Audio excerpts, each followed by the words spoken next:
অবশেষে দাদা, ওরফে ইমন, তোমাদের ভাই কটা বাবা? আমি জানতাম পাকিস্তান তোমাদের আরেকটা বাবা, কারণ ওরা স্বাধীনতার আগে তোমাদের মা বোনেদের টেনে নিয়ে জঙ্গলে গিয়ে দিয়ে আসতো। তো সেটা কথা নয়, এখন থেকে আবার নিউজিল্যান্ডও বাবা হয়ে গেছে।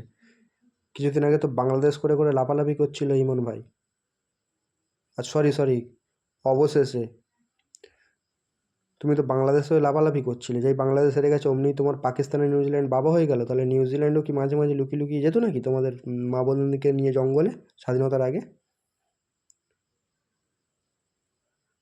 কোথা থেকে আসে বাংলাদেশের নেড়ি কুত্তা? সবাইকে বলছি না ভাই, সবাই এরকম নয়। এই কিছু সোশ্যাল মিডিয়ায় যারা ভিডিও টিডিও করছে এরাই হচ্ছে বাংলাদেশের নেড়ি কুত্তা, যাদের আমাদের ভারতবর্ষের বুকে কোনো জায়গা দেওয়ারও স্থান নেই। দেখ ভাই, তোমাদের দেশ তোমাদের কাছে মহান, আমাদের দেশ আমাদের কাছে মহান, এই বলে কি আমরা দুটো তিনটে বাবা তৈরি করবো? এরকম নয় তোমাদের মতো।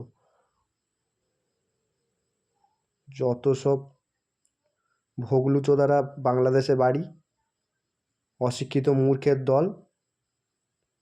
একটুখানি তো ছোট্ট দেশ, অত লাফালাফি করো কিসের জন্য? তোমাদের ওই অবৈধ বাবাগুলো আছে বলে নাকি?